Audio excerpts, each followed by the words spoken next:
Black and white interiors have a problem. They look sophisticated, modern and sleek, but their high contrast can make your home look like a villain hideout, and most people don't want to live in a cave. My name is Encho, I have 4 years of interior design experience, and I'm here to help you with my 7 tips to make a black and white design look cozy and warm. For tip number 1, we need to understand thermal comfort.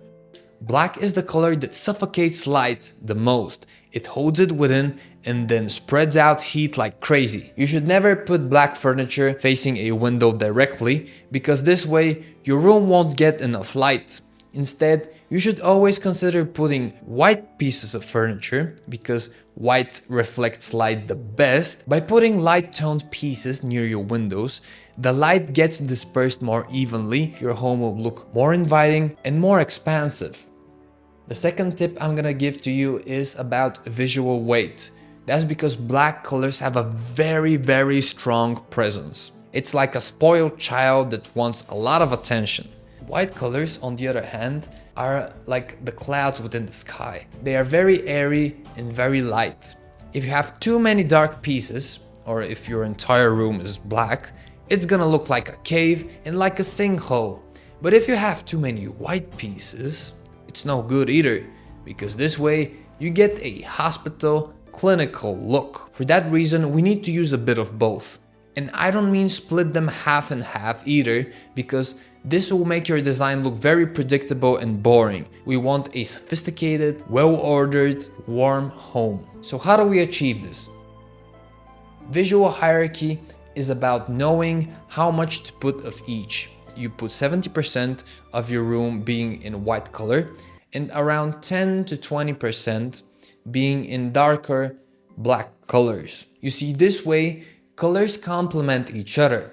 White colors suddenly feel more meaningful and anchored, and black colors start to feel more levitating and light. It's always important to consider black colors because they really demand a lot of attention. I'm serious. Even if you have a good visual hierarchy, they still create a lot of stark contrast. To smoothen that contrast, it's important we move to tip number 4, which is adding more colors. It's important to add soft, warm colors that will create a gradient flow between the blacks and the whites.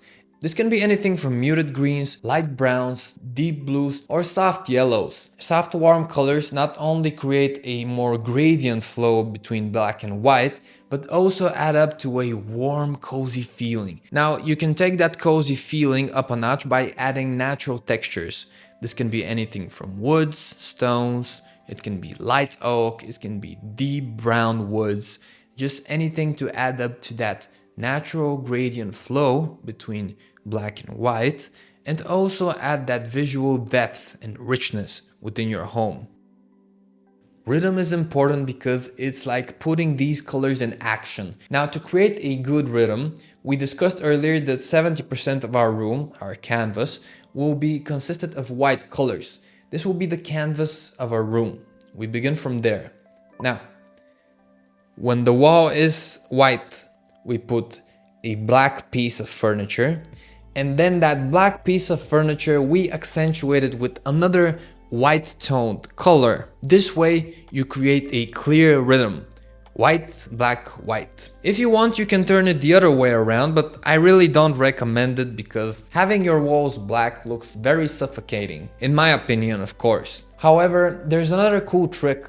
If there's a very bulky and heavy furniture, you can also make it blend with the wall. For example, if you have a wardrobe that reaches from the floor to the ceiling, you should consider painting it white, because this way it will blend very well with the background and have that clean, invisible feeling to it. However, consider adding a darker accent color like on the doorknobs or the framing of the wardrobe to be in slightly darker tone of wood, because you want to create visual depth and character to that piece of furniture, otherwise it's gonna feel very afloat and naive.